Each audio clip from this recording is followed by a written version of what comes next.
देखिए, पूरे बिहार में एग्ज़ाम में कहीं कोई धांधली नहीं हुई है। बीच में जो हमारे अभ्यर्थी हैं, जो छात्र हैं, जो एग्ज़ाम देने के लिए जाते हैं, उनको क्वेश्चन समझ में नहीं आता है और वो फ़ोटो खींच लेते हैं और बीच में ही जब केंद्र की सरकार ने इस तरह की घोषणा की, तो उनको निश्चित रूप से उसमें शामिल करना चाहिए।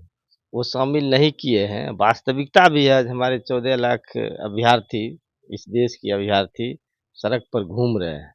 और उनका तो है वो जुमलेबाज़ी करना है, केंद्र की सरकार तो जुमलेबाज़ी करते हैं। अगर उनको सच मायने में लोगों को नौकरी देने की बात है, तो उनको शामिल करना चाहिए। देखिए पाठक जी, उनके द्वारा जो तरह-तरह का फरमान दिया जा रहा है, वो अव्यावहारिक फरमान है।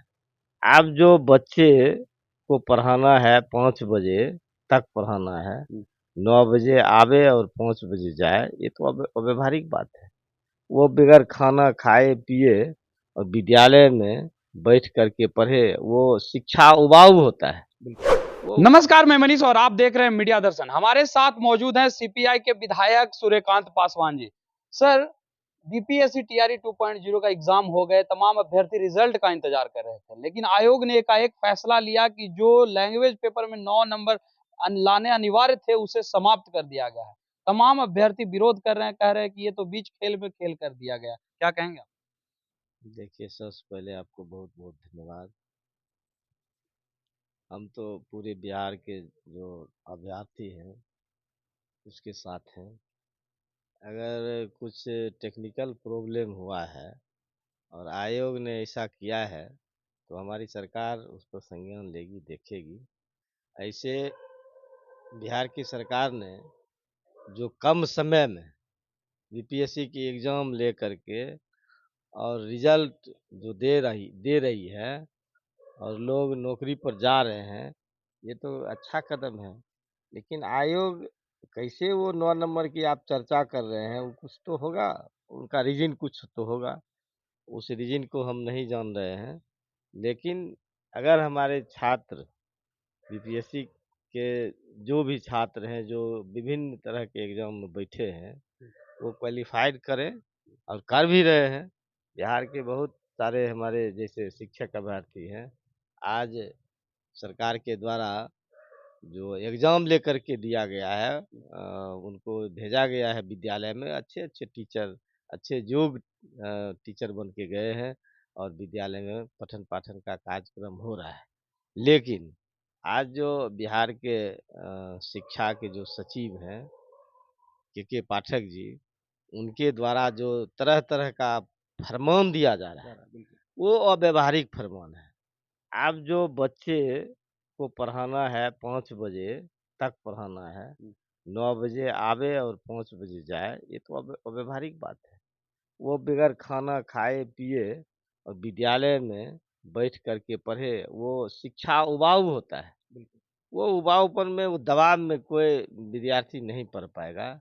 इसलिए हम उनसे भी अनुरोध करते हैं कि आप हर घंटा में जो अपना कानून में बदलाव लाते हैं और तरह-तरह की बातें जो हमारे शिक्षकों के ऊपर आप सौंपते हैं, ये राय विचार होकर के होना चाहिए। आप एक शिक्षा के क्षेत्र में क्रांति लाने का काम किया, ये तो सराहनीय है।